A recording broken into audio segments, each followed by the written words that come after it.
야! 은서야! 이거 너 아니야? 같은 반 남학생이 휴대폰 화면을 보여줬습니다. 주인공 딸인 은서가 화면을 보니 자신의 사진이 온라인 커뮤니티에 올라와 있었어요. 제목은 우리 동네 여고생이었습니다. 이게 뭐야? 은서는 목소리가 나오지 않았어요. 순식간에 학교 전체로 소문이 퍼졌습니다. 복도를 지날 때마다 아이들이 수군거렸고 은서를 바라보는 시선들이 따가웠어요. 어떻게 이런 일이? 은서는 화장실에서 혼자 울었습니다. 엄마한테도 말 못하겠고, 나 혼자서는 어떻게 해야 할지 모르겠어. 하지만 은서가 모르는 사실이 하나 있었습니다. 주인공인 미령은 이미 딸의 이상한 행동을 눈치채고 있었다는 것이었어요. 오늘의 이야기는 사랑하는 딸을 지키는 특전사 출신의 강인한 어머니의 특별한 사연입니다. 끝까지 들어보시고 여러분의 소중한 댓글로 남겨주세요.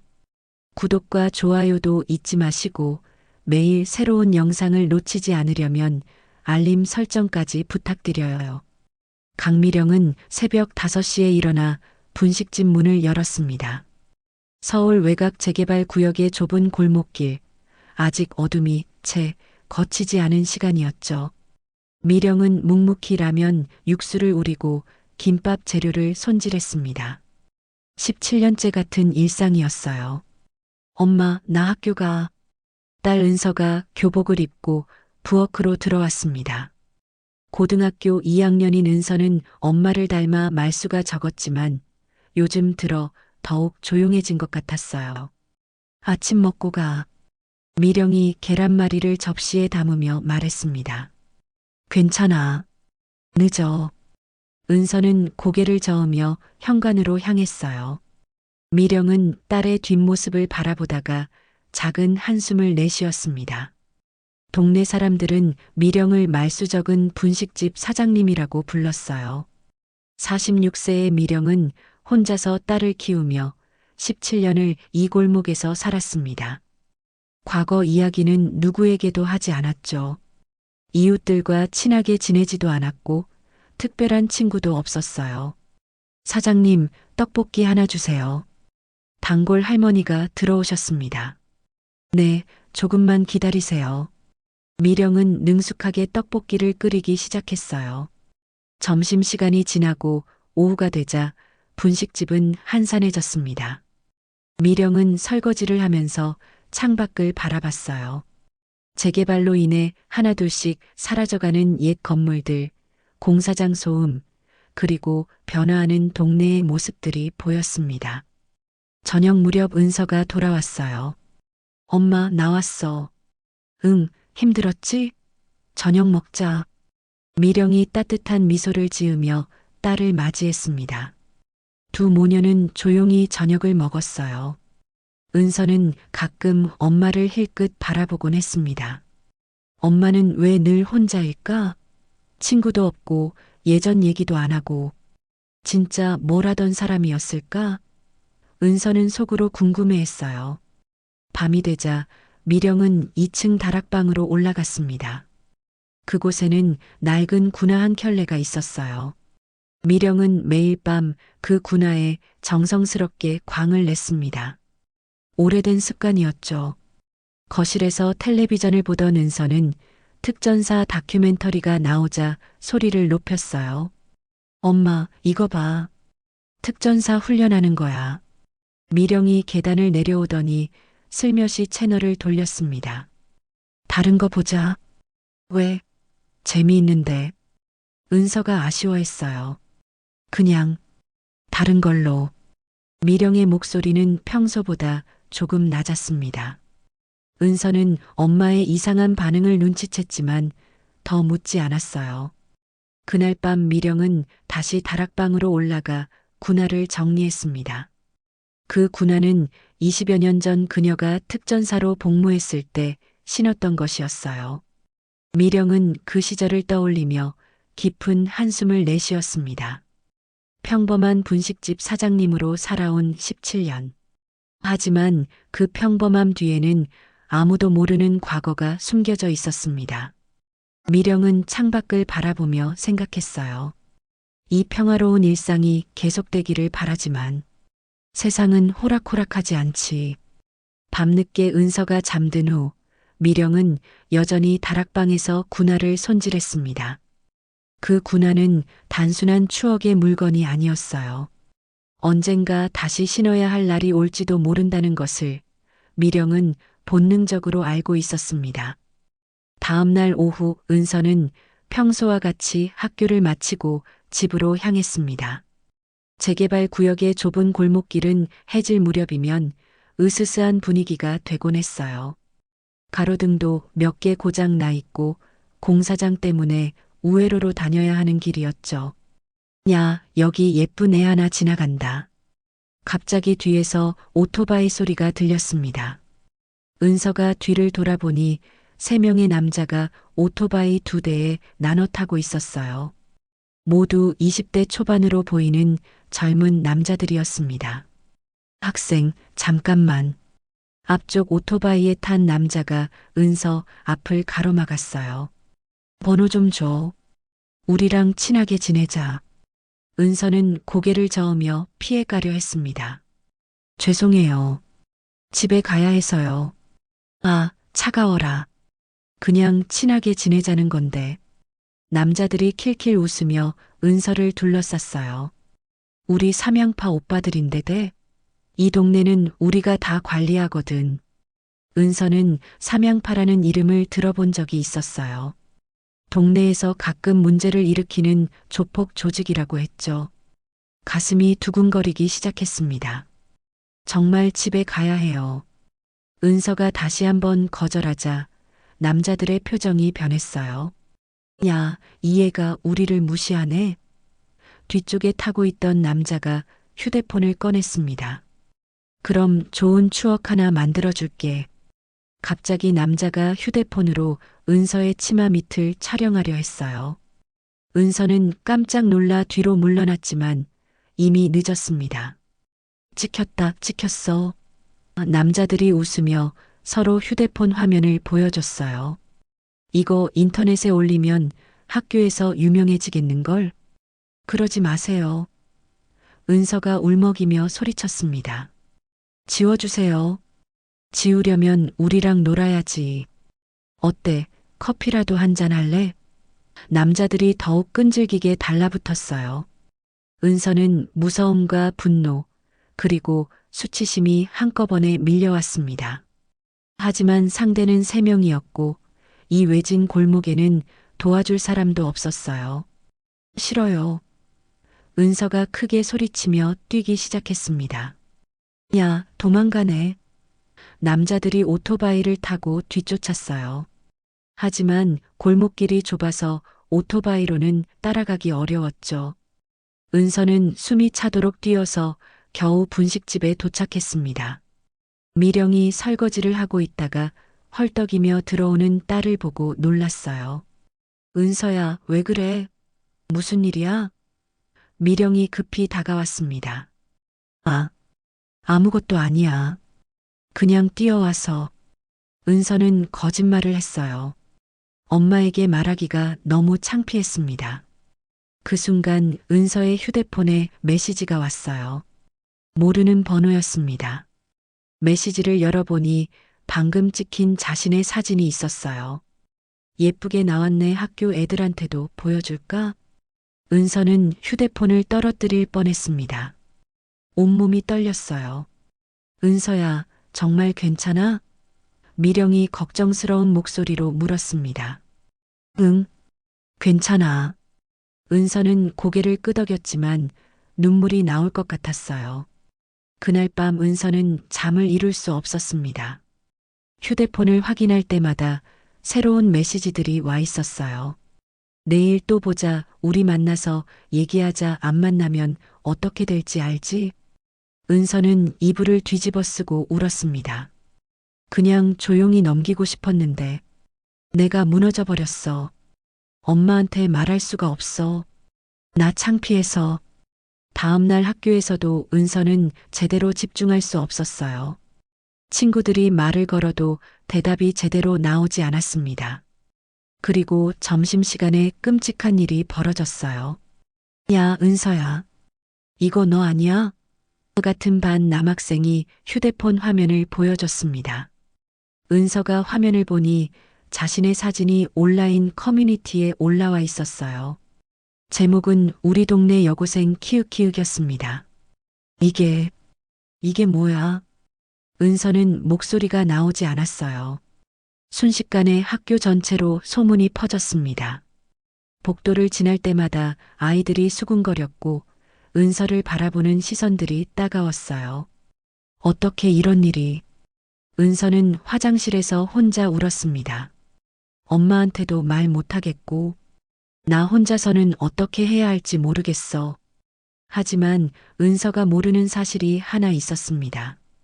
미령은 이미 딸의 이상한 행동을 눈치채고 있었다는 것이었어요. 미령은 딸의 변화를 놓치지 않았습니다. 20여 년간 단둘이 살아온 모녀였기에 은서의 작은 변화도 금세 알아챌 수 있었어요. 며칠 전부터 은서는 밥을 제대로 먹지 않았고 밤에 잠꼬대를 했습니다. 그리고 무엇보다 거짓말을 할 때 보이는 특징이 나타났어요. 우리 은서가 거짓말을 하면 눈을 피하거든. 왜 이 아이가 울며 자는 걸까? 미령은 속으로 걱정했습니다. 다음 날 아침 은서가 학교에 간 후 미령은 평소와 다른 행동을 했어요. 분식집 문을 일찍 닫고 동네를 돌아다니기 시작한 것이었습니다. 아줌마, 어디 가세요? 옆 가게 사장이 물었어요. 아, 잠깐 볼 일이 있어서요. 미령은 대답하며 시장 쪽으로 향했습니다. 미령은 먼저 동네 시장의 과일 가게 할머니를 찾아갔어요. 이 할머니는 동네 소식을 가장 잘 아는 분이었습니다. 할머니, 요즘 우리 동네에 이상한 일 없었나요? 미령이 사과를 사면서 자연스럽게 물었어요. 아, 그거 말이야. 요즘 젊은 놈들이 오토바이 타고 다니면서 여학생들 귀찮게 한다더라고. 삼양파라고 하던데. 할머니가 목소리를 낮추며 말했습니다. 미령의 눈빛이 변했어요. 삼양파요? 응, 이 동네 깡패들이야. 조심해야 해. 특히 여학생들 혼자 다닐 때 시비 건다던데. 미령은 더 자세한 정보를 얻기 위해 택시 기사들이 모이는 곳으로 향했습니다. 그곳에서 김 기사를 만났어요. 김 기사님, 삼양파라고 들어보셨어요? 미령이 직접적으로 물었습니다. 아, 그 새끼들. 죄송합니다. 그놈들 말이죠? 김 기사가 침을 뱉으며 말했어요. 요즘 말썽 많이 피워요. 여학생들 괴롭히고 동네 상인들한테 돈 뜯어내려고 하고 경찰서에 신고해도 증거가 없다고 하고 어디 있는지 아세요? 미령의 목소리가 차갑게 변했습니다. 재개발 구역 끝쪽에 있는 폐건물이요. 거기서 모인다고 하더라고요. 미령은 고개를 끄덕이며 그 정보를 기억해 두었어요. 그 다음에는 폐지를 줍는 박 할아버지를 찾아갔습니다. 박 할아버지는 동네 구석구석을 다니며 모든 일을 다 보고 듣는 분이었어요. 할아버지, 삼양파 놈들이 여학생들을 어떻게 괴롭히는지 아세요? 미령이 물었습니다. 아이고, 그거 말하기도 끔찍해요. 휴대폰으로 사진 찍고 협박하고 그런 걸 인터넷에 올린다고 하더라고요. 할아버지가 고개를 저으며 말했어요. 미령은 온몸에 소름이 돋았습니다. 설마 우리 은서가. 그날 저녁 미령은 은서를 유심히 관찰했어요. 은서는 휴대폰을 자주 확인했고 메시지가 올 때마다 얼굴이 하얗게 변했습니다. 은서야, 학교에서 무슨 일 없었지? 미령이 조심스럽게 물었어요. 없어요. 왜요? 은서는 여전히 눈을 피하며 대답했습니다. 미령은 더 이상 참을 수 없었어요. 그날 밤 은서가 잠든 후 미령은 다락방으로 올라갔습니다. 그곳에는 오래전 숨겨둔 것들이 있었어요. 낡은 군용 가방을 열자 군복, 장비들, 그리고 각종 도구들이 나왔습니다. 미령은 오랜만에 그것들을 만져보았어요. 손에 익은 무게감이었습니다. 군인은 저녁해도 감은 녹슬지 않아. 미령이 혼잣말로 중얼거렸어요. 내 딸 건드린 놈들. 끝까지 따라간다. 미령은 밤중에 조용히 집을 나섰습니다.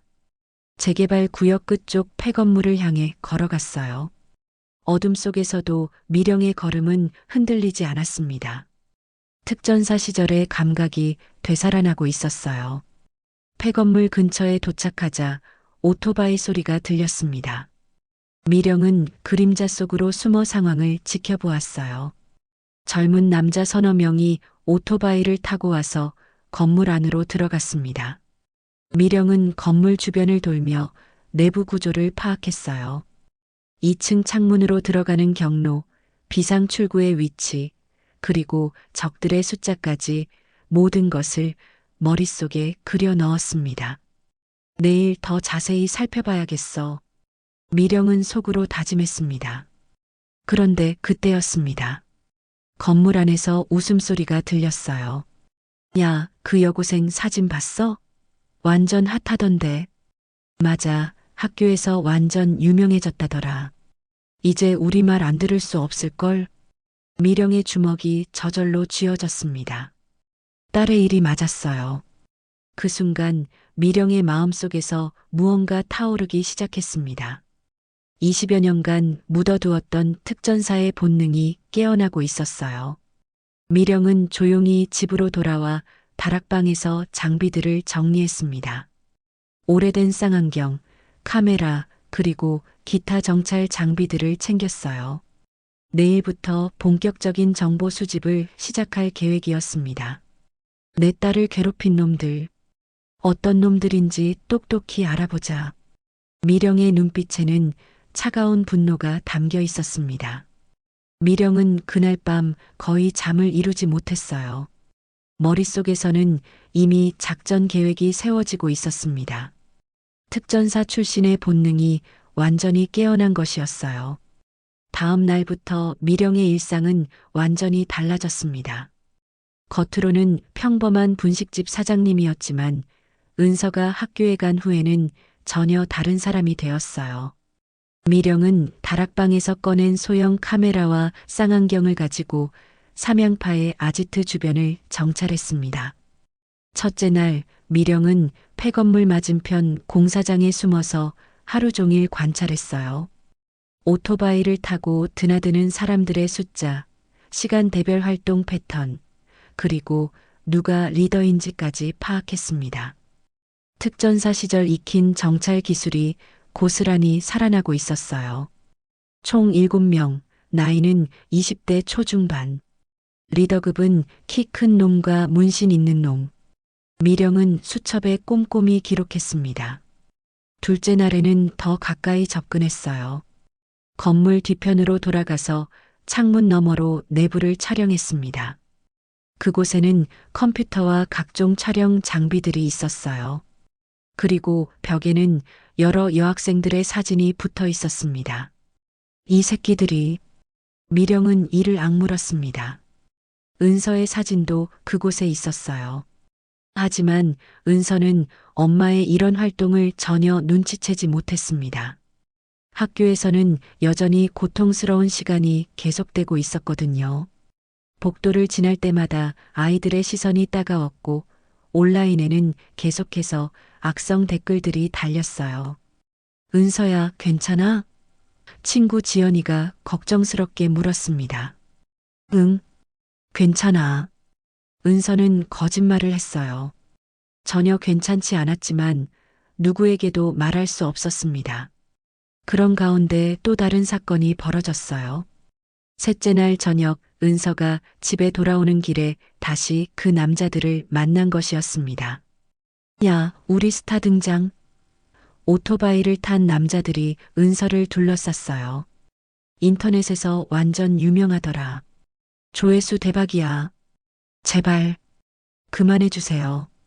은서가 떨리는 목소리로 말했습니다. 그만하고 싶으면 우리 말 들어야지. 내일 방과 후에 폐건물로 와. 안 오면 더 재미있는 사진들 올릴 거야. 리더로 보이는 남자가 협박했어요. 그리고 너네 엄마 분식집 좀 조심하라고 해. 우리가 언제 찾아갈지 모르거든. 다른 남자가 비웃으며 덧붙였습니다. 은서는 온몸이 얼어붙었어요. 이제 엄마까지 위험해질 수 있다는 생각에 더욱 절망스러웠습니다. 그날 밤 분식집에서 저녁을 먹던 은서는 참을 수 없었어요. 엄마를 바라보며 눈물이 핑 돌았습니다. 엄마. 은서가 떨리는 목소리로 말을 꺼냈어요. 왜 그래, 은서야? 미령이 젓가락을 놓고 딸을 바라봤습니다. 엄마는 정말 평범한 사람이죠? 은서가 물었어요. 미령은 순간 당황했습니다. 왜 갑자기 그런 말을 하니? 그냥 궁금해서요. 엄마가 젊었을 때 뭘 했는지, 왜 아빠 이야기는 안 하는지, 정말 아무것도 모르겠어요. 은서는 더 이상 참을 수 없었어요. 목소리가 높아졌습니다. 엄마가 다 해결할 수 있을 거라 믿었어. 근데 엄마, 아무것도 몰라. 그냥 평범한 사람 아니야? 나를 도와줄 수 있는 힘도 없잖아. 미령은 충격을 받았습니다. 딸이 이렇게까지 절망하고 있었다니. 은서야, 무슨 일이 있었는지 엄마한테 말해봐. 미령이 간절한 목소리로 말했어요. 말해봤자 소용없어요. 엄마는 그냥 분식집 사장님일 뿐이잖아요. 은서가 울먹이며 소리쳤습니다. 그 순간 미령은 결심했어요. 더 이상 숨길 수 없었습니다. 딸이 이렇게 고통받고 있는데 자신의 과거를 계속 숨기고 있을 수는 없었어요. 미령은 조용히 일어나 다락방으로 향했습니다. 은서는 어리둥절해하며 엄마를 따라갔어요. 다락방 문을 열자 은서는 깜짝 놀랐습니다. 거기에는 군복, 각종 장비들, 그리고 훈장들이 정리되어 있었어요. 벽에는 특전사 부대 사진들이 걸려 있었습니다. 엄마, 이게 뭐예요? 은서가 떨리는 목소리로 물었어요. 미령은 깊은 숨을 쉬고 딸을 바라봤습니다. 은서야, 엄마가 예전에 뭘 했는지 알고 싶다고 했지? 은서는 고개를 끄덕였어요. 엄마는 특전사였어. 20년 전까지는. 미령의 목소리가 조용했지만 단단했습니다. 특전사요? 은서는 믿을 수 없다는 표정이었어요. 응. 그리고 지금도. 필요하다면 그때의 실력을 쓸 수 있어. 미령이 군복을 만지며 말했습니다. 은서야, 엄마한테 무슨 일이 있었는지 정확히 말해줄래? 엄마가 해결해 줄게. 은서는 처음으로 엄마 눈에서 다른 무언가를 보았어요. 평소에 조용하고 온화한 모습이 아니라 차갑고 날카로운 기운이 느껴졌습니다. 엄마, 정말로? 은서가 조심스럽게 물었어요. 정말이야. 이제 엄마한테 다 말해봐. 미령의 목소리에는 확신이 담겨 있었습니다. 그날 밤 은서는 처음으로 자신에게 일어난 모든 일을 엄마에게 털어놓았어요. 미령은 딸의 이야기를 들으며 주먹을 꽉 쥐었습니다. 예상했던 것보다 상황이 훨씬 심각했어요. 엄마가 다 해결해 줄게, 은서야. 미령이 딸을 안으며 속삭였습니다. 이제 걱정하지 마. 하지만 은서는 아직도 믿기지 않았어요. 평생 분식집에서만 살았던 엄마가 정말 그런 일들을 해결할 수 있을까요? 다음 날 아침 은서는 평소보다 일찍 학교에 갔습니다. 어젯밤 엄마에게 모든 것을 털어놓고 나니 마음이 한결 가벼워졌어요. 하지만 여전히 걱정이 되는 건 어쩔 수 없었습니다. 엄마가 정말 해결할 수 있을까? 미령은 은서를 배웅한 후 즉시 행동에 나섰어요. 어젯밤 딸로부터 들은 이야기를 바탕으로 더 구체적인 계획을 세워야 했습니다. 삼양파 놈들이 은서에게 오늘 방과 후 폐건물로 오라고 했다는 말이 특히 신경 쓰였어요. 절대 그런 일은 일어나게 할 수 없어. 미령은 다락방에서 장비를 점검하며 혼잣말했습니다. 오전 10시 미령은 분식집 문에 잠시 외출 팻말을 붙이고 나섰어요. 목적지는 삼양파 아지트였습니다. 오늘은 단순한 정찰이 아니라 더 적극적인 정보 수집이 필요했어요. 미령은 폐건물 근처 공사장에 숨어서 망원 렌즈가 달린 카메라로 촬영을 시작했습니다. 오토바이를 타고 드나드는 조직원들의 얼굴을 하나하나 기록했어요. 그리고 그들의 대화도 가능한 한 들으려고 했습니다. 야, 오늘 그 여고생 온다며? 한 조직원이 말했어요. 그럼 안 오면 학교까지 찾아가서 난리치면 돼. 다른 놈이 비웃으며 대답했습니다. 이번엔 더 재미있는 것들 찍어야지. 돈도 될 것 같고. 미령의 얼굴이 일그러졌습니다. 이놈들이 계획하고 있는 것은 단순한 괴롭힘이 아니었어요. 훨씬 더 심각한 범죄였습니다. 정오쯤 미령은 충격적인 장면을 목격했어요. 검은색 승용차 한 대가 폐건물 앞에 멈추더니 정장을 입은 중년 남성이 내렸습니다. 조직원들이 그 남자에게 깍듯이 인사하는 모습을 보니 상당한 고위급이었어요. 미령은 망원 렌즈로 그 남자의 얼굴을 확대해서 봤습니다. 순간 온몸에 소름이 돋았어요. 설마 김태철? 미령이 작은 소리로 중얼거렸습니다. 김태철. 20년 전 미령이 특전사로 복무할 때 잡으려다 놓친 군 브로커였어요. 당시 그는 군부대 내부 정보를 빼돌려 외부에 판매하는 일을 했었습니다. 미령의 부대가 그를 체포하러 갔지만 내부 정보원의 도움으로 도망쳤었죠. 이 자식이 여기 있었구나. 미령의 눈빛이 차갑게 변했습니다. 미령은 더 자세히 관찰했어요. 김태철은 건물 안에서 약 30분 정도 머물다가 나왔습니다. 그리고 조직원 중 한 명에게 봉투를 건네주었어요. 돈이 들어있는 것 같았습니다. 삼양파의 뒤에 김태철이 있어. 미령은 상황을 정리했습니다.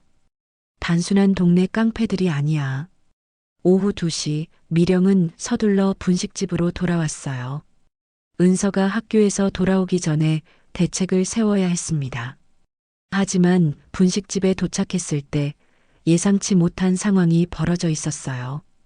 분식집 앞에 오토바이 한 대가 서 있었고 삼양파 조직원 2명이 서성이고 있었습니다. 사장님 오셨네. 그중 한 명이 미령을 보고 말했어요. 잠깐 이야기 좀 해요. 미령은 침착하게 대답했습니다. 무슨 일이세요? 딸 있죠? 고등학생. 조직원이 비웃으며 말했어요. 오늘 우리랑 약속 있거든요. 방해하지 마세요. 무슨 약속이죠? 미령의 목소리는 평온했지만 손은 주머니 속에서 휴대폰을 만지고 있었어요. 그냥 친하게 지내자는 거예요. 사장님도 이 동네에서 장사하려면 우리랑 잘 지내야죠. 그때 학교에서 돌아온 은서가 골목 입구에 나타났습니다. 조직원들을 보자 은서의 얼굴이 하얗게 변했어요. 우리 스타 왔네. 조직원 중 한 명이 은서를 향해 손을 흔들었습니다. 약속 잊지 않았지? 은서는 무서워서 움직일 수 없었어요. 하지만 미령은 딸 앞으로 성큼 다가가서 은서를 자신의 뒤로 숨겼습니다. 우리 딸은 어디도 안 갑니다. 미령의 목소리가 달라졌어요.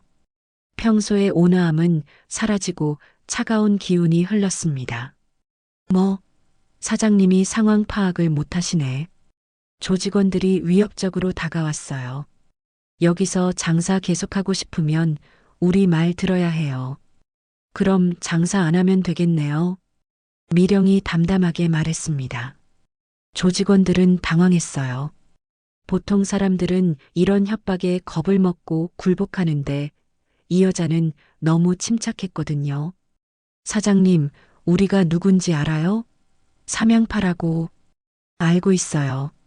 미령이 고개를 끄덕였습니다. 김태철이 뒤에 있다는 것도 알고 있고요. 조직원들의 표정이 급변했어요. 김태철의 이름을 아는 사람은 많지 않았거든요. 뭐라고요? 조직원 중 한 명이 당황하며 물었어요. 오늘은 돌아가세요. 다음에 우리 딸한테 접근하면. 미령이 잠시 말을 멈췄다가 계속했습니다. 후회하게 될 거예요. 조직원들은 뭔가 이상함을 느꼈지만 겉으로는 허세를 부렸어요. 좋아요, 사장님. 나중에 후회해도 몰라요. 그들은 오토바이를 타고 떠났습니다. 은서는 엄마를 바라보며 놀라워했어요. 엄마, 진짜 달라졌어요. 은서야, 이제 진짜 시작이야. 미령이 딸의 어깨에 손을 올리며 말했습니다. 엄마가 예전에 어떤 사람이었는지 보여줄게. 그날 저녁 8시 미령의 휴대폰이 울렸어요. 모르는 번호였습니다. 여보세요? 강미령 맞나? 남자의 목소리였어요. 누구세요? 김태철이야. 오랜만이다. 미령의 눈빛이 차갑게 변했습니다. 정말 오랜만이네요. 내 부하들이 내 딸하고 좀 친해지고 싶어 하는데 방해하지 마라. 당신이 직접 전화하다니 많이 급한가 보네요. 김태철이 잠시 침묵했다가 말했어요. 내가 누군지 알고 있어. 하지만 이제는 평범한 분식집 사장일 뿐이잖아. 군인 시절은 끝났어. 그럴까요? 미령의 목소리에 차가운 웃음이 섞였습니다. 한번 확인해 보시죠. 그날 밤 은서는 잠자리에 들기 전에 엄마에게 물었어요. 엄마, 정말 괜찮을까요? 걱정하지 마, 은서야. 내일 모든 게 끝날 거야. 미령이 딸의 이마에 키스하며 말했습니다. 하지만 미령이 모르는 사실이 하나 있었어요. 김태철은 이미 최악의 계획을 세우고 있었다는 것이었습니다. 다음 날 아침 은서는 평소와 같이 학교에 갔습니다. 미령은 딸을 배웅하며 마지막으로 당부했어요. 은서야, 오늘은 절대 혼자 다니지 마. 친구들이랑 같이 다니고 이상한 일 있으면 바로 엄마한테 전화해. 네, 엄마. 근데 정말 괜찮을까요? 은서가 걱정스러운 목소리로 물었어요.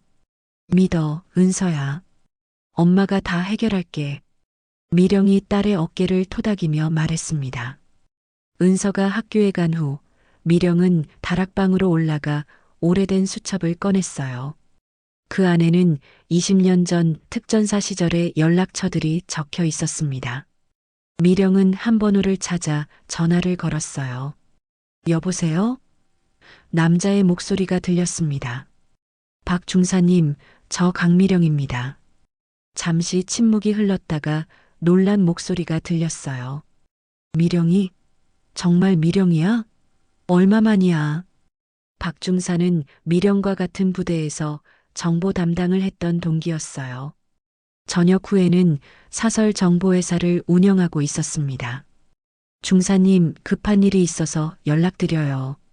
김태철이라는 사람 기억나세요? 김태철? 그 군 브로커 새끼? 당연히 기억하지. 왜? 지금 서울에 있어요. 조폭 조직 뒤에서 조종하고 있고 우리 딸을 건드렸어요. 박중사의 목소리가 진지해졌습니다.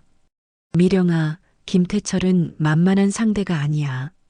지금은 더 큰 조직과 연결되어 있을 거고. 알아요. 그래서 정보가 필요해요. 혼자서는 한계가 있거든요. 알겠어.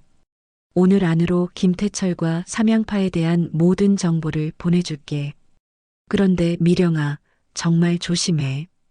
20년 전과는 상황이 달라. 미령은 고마움을 표하며 전화를 끊었어요. 그리고 다시 한 번호를 눌렀습니다. 이번에는 여자의 목소리가 들렸어요. 누구세요? 언니, 저 미령이에요. 기억나세요? 미령이? 우리 미령이. 세상에 얼마만이야. 상대방은 미령의 특전사 시절 선배인 이지은이었어요. 지금은 무술도장을 운영하고 있었습니다. 언니, 도움이 필요해요. 큰일이 생겼어요. 미령은 상황을 간단히 설명했어요. 지은은 진지하게 들었습니다. 그 새끼들이 우리 미령이 딸을 건드렸다고? 가만 안 둔다. 언니, 혼자 할 수 있어요. 그냥 만약을 위해서. 무슨 소리야? 전우를 혼자 두고 볼 수 없지. 오늘 저녁에 만나자. 미령은 마음이 든든해졌어요. 역시 특전사 출신들은 달랐습니다. 어려울 때 서로 돕는 것이 기본이었죠. 한편 은서는 학교에서 불안한 하루를 보내고 있었어요. 쉬는 시간마다 창밖을 내다보며 혹시 오토바이가 오지 않나 확인했습니다. 친구들도 은서의 이상한 행동을 눈치챘어요. 은서야, 왜 그래? 계속 창밖만 봐. 친구 지연이가 걱정스럽게 물었습니다. 아니야, 그냥. 은서는 제대로 대답할 수 없었어요. 점심시간 은서는 친구들과 함께 급식을 먹으러 갔습니다. 그런데 복도에서 담임 선생님이 은서를 불렀어요. 은서야, 잠깐 교무실로 와봐. 은서는 가슴이 두근거렸어요. 설마 그 사진 때문에 학교에서도? 교무실에서 담임 선생님이 말했습니다. 은서야, 요즘 좀 이상하더라. 무슨 일 있어? 아니에요, 선생님.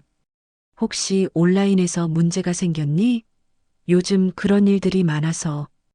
은서는 선생님이 알고 있다는 것을 직감했어요. 선생님, 괜찮아, 은서야. 선생님이 도와줄게. 어떤 일인지 말해봐. 하지만 은서는 차마 말할 수 없었어요. 엄마에게도 말하기 어려웠던 일을 선생님에게 어떻게 말할 수 있겠어요? 그때 갑자기 교무실 문이 열리며 교장 선생님이 들어왔습니다. 김 선생님, 잠깐 이야기 좀.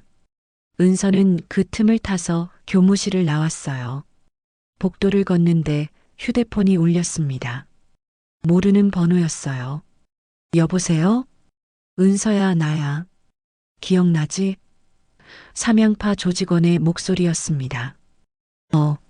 어떻게 제 번호를? 그런 건 중요하지 않아. 오늘 방과 후에 약속 지키지 않았으니까 벌을 받아야지. 은서는 온몸이 떨렸어요. 저는 안 가요. 안 와? 그럼 학교로 찾아갈까? 아니면 내 엄마 분식집으로? 안 돼요. 엄마는 건드리지 마세요. 그럼 오늘 6시까지 폐건물로 와. 안 오면 정말 큰일 날 거야. 전화가 끊어졌어요. 은서는 어떻게 해야 할지 몰라 화장실로 뛰어가서 울었습니다. 그 시각 미령은 박중사로부터 받은 정보를 정리하고 있었어요. 김태철의 현재 상황, 삼양파 조직의 규모, 그리고 그들이 운영하는 불법 사업들에 대한 자세한 내용이었습니다. 생각보다 조직이 크네. 미령이 자료를 보며 중얼거렸어요. 하지만 핵심은 김태철이야. 오후 5시 미령은 이지은과 만났어요. 이지은은 예전과 달리 민간인 옷차림이었지만 여전히 날카로운 기운이 느껴졌습니다. 미령아, 오랜만이다. 이지은이 미령을 껴안으며 말했어요. 언니, 고마워요. 정말 도움이 필요해서. 뭔 소리야? 우리가 남이야? 그런데 계획은 세웠어? 미령은 자신이 파악한 정보와 계획을 설명했어요. 이지은은 진지하게 들었습니다. 좋아. 그런데 하나 빠뜨린 게 있어. 뭐요? 이 새끼들은 절대 그냥 놔두지 않을 거야. 너를 완전히 굴복시키려고 할 텐데. 이지은이 걱정스러운 표정을 지었어요. 그때 미령의 휴대폰이 울렸습니다. 은서에게서 온 전화였어요. 엄마. 은서의 목소리가 떨리고 있었어요. 은서야, 왜 그래? 무슨 일이야? 엄마. 저 지금 어떻게 해야 할지 모르겠어요. 그 사람들이 또 전화했어요. 오늘 6시까지 안 오면. 미령의 얼굴이 차갑게 변했어요. 은서야, 절대 가면 안 돼. 지금 어디 있어? 학교 화장실이요. 좋아. 거기서 움직이지 말고 기다려. 엄마가 지금 갈게. 미령은 이지은을 바라봤어요. 언니, 시간이 없어요. 지금 당장 움직여야 해요. 알겠어. 가자. 이지은의 눈빛도 차갑게 변했습니다. 두 사람은 각각 차를 타고 학교로 향했어요. 하지만 그들이 모르는 사실이 있었습니다. 김태철은 이미 더 큰 계획을 세우고 있었다는 것이었어요. 미령과 이지은이 학교에 도착했을 때는 이미 오후 6시가 다 되어가고 있었어요. 학교 정문 앞에는 학생들이 드문드문 나오고 있었지만 은서는 보이지 않았습니다. 은서야. 미령이 휴대폰으로 전화를 걸었어요. 하지만 전화는 꺼져 있었습니다. 이상해. 분명히 화장실에서 기다린다고 했는데. 미령의 얼굴이 창백해졌어요. 이지은이 학교 경비실로 달려갔습니다. 아저씨, 고등학교 2학년 강은서라는 학생 못 보셨어요? 아, 그 학생? 1시간 전에 나갔는데요. 몇 명 남자들이랑 같이. 미령은 온몸에 소름이 돋았어요. 몇 명이나 됐어요? 어떻게 생겼어요? 3명 정도였나? 젊은 남자들이었는데 오토바이 타고 왔더라고요. 그 학생이 아는 사람들인 줄 알았는데. 미령과 이지은은 서로를 바라봤어요. 둘 다 상황이 심각하다는 것을 알았습니다. 언니, 폐건물이에요. 미령이 급하게 말했어요. 가자. 이지은이 차 키를 꺼내며 대답했습니다.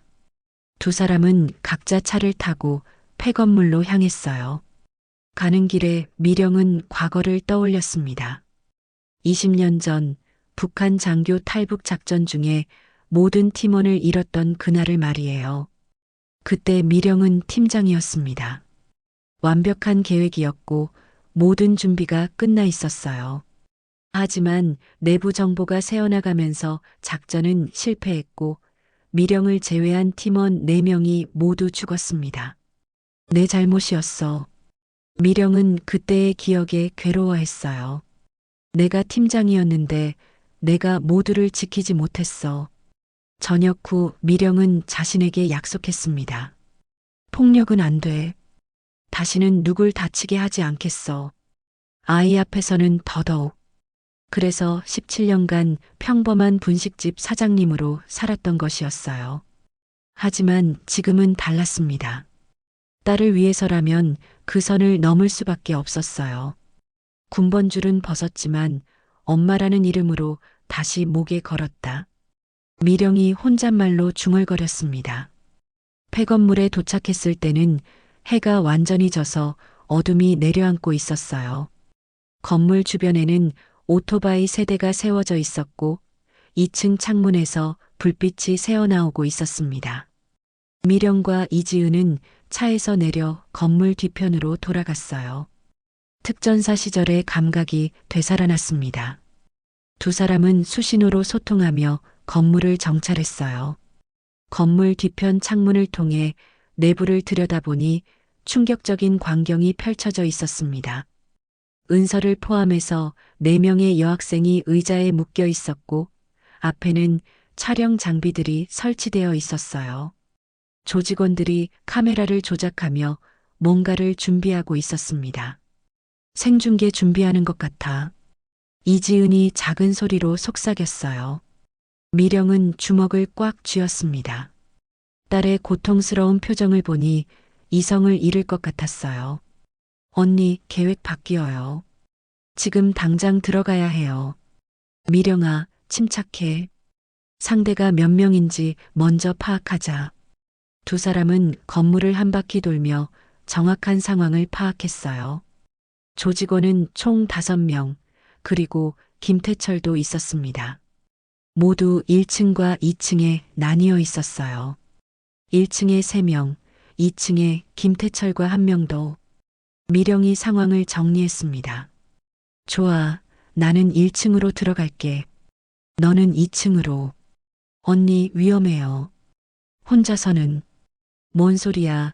우리가 몇 명씩 상대해 봤는데. 이지은이 웃으며 말했어요. 옛날 실력 아직 안 녹슬었어. 두 사람은 각자 준비를 마치고 행동에 나섰어요. 미령은 건물 뒤편 비상계단을 통해 2층으로 올라갔고 이지은은 1층 후문으로 들어갔습니다. 미령이 2층에 도착했을 때 복도 끝에서 김태철의 목소리가 들렸어요. 오늘은 특별한 손님들을 위한 쇼를 준비했어. 많은 분들이 기다리고 계시거든. 미령은 분노로 몸이 떨렸어요. 하지만 감정을 억누르고 침착하게 접근했습니다. 특전사 시절 익힌 무음 이동수를 사용해서 복도를 걸었어요. 1층에서는 이지은이 첫 번째 조직원을 제압하고 있었습니다. 무술 도장을 운영하며 단련된 실력이 그대로 발휘되고 있었어요. 누구야?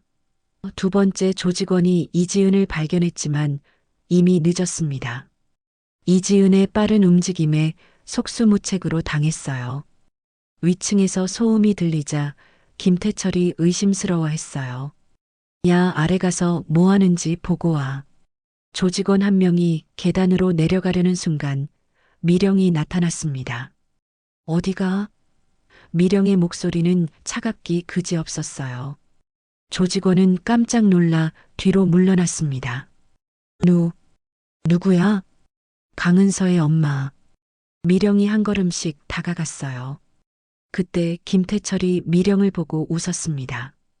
역시 올 줄 알았어. 강미령, 20년 만이구나. 김태철. 미령의 눈빛이 더욱 차가워졌어요.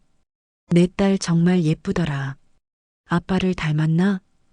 김태철이 비웃으며 말했어요. 입 조심해. 미령이 경고했습니다. 아, 맞다. 너는 혼자 키웠지. 불쌍한 여자. 그 순간 미령이 움직였어요. 20년간 억눌러왔던 분노가 폭발했습니다. 어디서 내 딸을 건드려. 미령이 절규하며 조직원을 제압했어요. 김태철은 당황했지만 곧 총을 꺼냈습니다. 역시 특전사 출신답네. 하지만 이제는 다른 시대야. 그래요, 다른 시대지. 미령이 김태철을 노려보며 말했어요. 이제는 엄마의 시대야. 미령과 김태철의 마지막 대결이 시작되었습니다. 한편 이지은은 1층의 모든 조직원들을 제압하고 여학생들을 구하고 있었어요. 괜찮아. 이제 안전해. 이지은이 은서의 손목을 풀어주며 말했습니다. 은서는 눈물을 흘리며 고개를 끄덕였어요. 엄마는 어디예요? 위층에 있어. 걱정하지 마. 내 엄마는 강한 사람이야. 위층에서는 치열한 몸싸움이 벌어지고 있었어요. 김태철의 총과 미령의 격투술, 그 사이에서 승부가 갈렸습니다.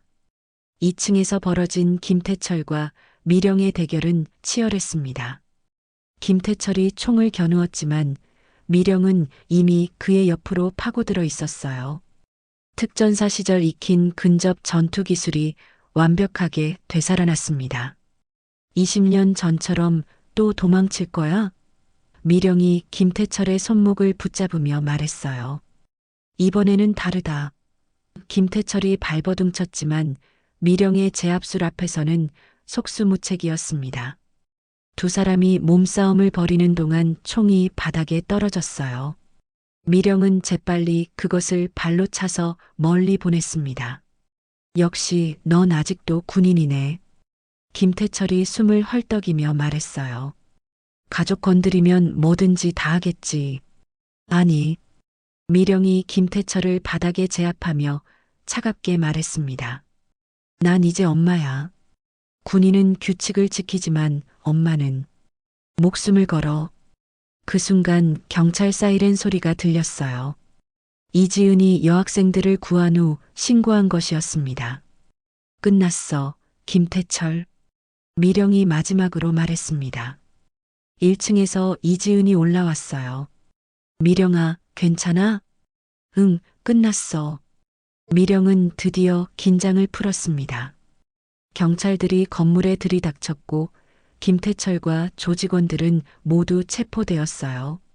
촬영 장비와 컴퓨터에서는 수많은 증거들이 발견되었습니다. 이들의 범죄는 단순한 괴롭힘이 아니라 조직적인 성착취였던 것이 드러났어요. 은서는 구급차에서 간단한 치료를 받았습니다. 다행히 큰 상처는 없었어요. 미령이 딸 곁으로 달려가자 은서가 엄마 품에 안겼습니다. 엄마, 정말 고마워요. 은서가 눈물을 흘리며 말했어요. 괜찮아, 은서야. 이제 모든 게 끝났어. 미령이 딸을 꼭 안으며 말했습니다. 경찰서에서 조사를 받는 동안 담당 형사가 놀라워했어요. 정말 혼자서 이 모든 걸 해결하신 거예요? 형사가 미령에게 물었습니다. 혼자가 아니었어요. 동료가 도와줬고요. 미령이 이지은을 바라보며 말했어요. 그래도 대단합니다. 전직 특전사시라고 들었는데 이제는 그냥 엄마예요. 미령이 담담하게 대답했습니다. 며칠 후 사건은 언론에 크게 보도되었어요. 정체불명의 여성이 조폭 조직 아지트의 단독 침입, 불법 촬영장 파괴, 경찰, 협력자와 함께한 시민 제보로 결론. 뉴스에서는 미령의 신원을 정확히 밝히지 않았어요. 경찰이 배려해 준 것이었습니다. 단지 평범한 시민이 딸을 구하기 위해 용감하게 나섰다고만 보도되었어요. 은서는 며칠간 학교를 쉬었습니다. 그동안 온라인에 올라왔던 모든 자료들은 삭제되었고 관련자들도 모두 처벌받았어요. 학교에서도 은서를 특별히 보호해 주었습니다.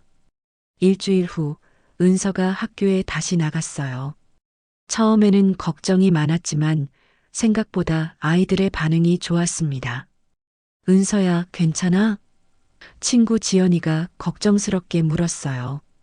응, 이제 괜찮아. 은서가 밝게 웃으며 대답했습니다. 내 엄마 정말 대단하시다. 뉴스 봤어. 다른 친구가 말했어요. 은서는 자랑스러웠어요. 예전에는 엄마가 평범해 보여서 답답했었는데 이제는 달랐습니다. 분식집도 다시 문을 열었어요. 동네 사람들은 여전히 미령을 말수적은 분식집 사장님이라고 불렀지만 시선은 조금 달라졌어요. 사장님, 정말 대단하셨어요. 단골 할머니가 말씀하셨어요. 뭐가요? 미령이 겸손하게 대답했습니다. 뉴스 봤어요. 딸을 위해서 그런 일까지 하시다니. 당연한 일이었어요. 미령이 떡볶이를 끓이며 말했어요. 시장 사람들은 여전히 믿지 못하겠다는 표정이었어요. 분식집 아주머니가 무슨 슈퍼우먼이야? 하고 수군거렸지만 미령은 신경 쓰지 않았습니다. 한 달 후 김태철과 조직원들의 재판이 열렸어요. 미령과 은서는 증인으로 출석했습니다. 법정에서 김태철은 미령을 바라보며 쓴웃음을 지었어요. 내가 이겼다.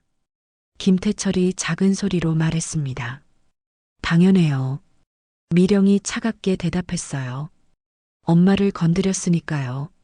재판 결과 김태철은 징역 10년, 조직원들도 각각 중형을 받았어요. 피해자들은 모두 보호받을 수 있게 되었습니다. 저녁, 분식집에서 모녀가 함께 저녁을 먹었어요. 예전과 같은 조용한 시간이었지만 분위기는 완전히 달랐습니다. 엄마 고마워요. 은서가 진심을 담아 말했어요. 뭘 당연한 일이었어. 미령이 미소를 지었습니다. 그런데 엄마, 정말 특전사였을 때가 그리워요? 미령은 잠시 생각했어요. 아니야, 지금이 더 좋아. 왜냐하면 지금은 은서가 있거든. 은서는 엄마를 바라보며 생각했어요. 세상은 몰라. 우리 엄마가 얼마나 강한 사람인지. 분식집 뒤에 숨겨진 전장의 냄새. 나는 평생 기억할 거야. 그날 밤 미령은 다시 다락방으로 올라갔어요. 군화와 장비들을 정리하면서 생각했습니다. 이제 정말로 평범한 엄마로 살 수 있을 것 같았어요.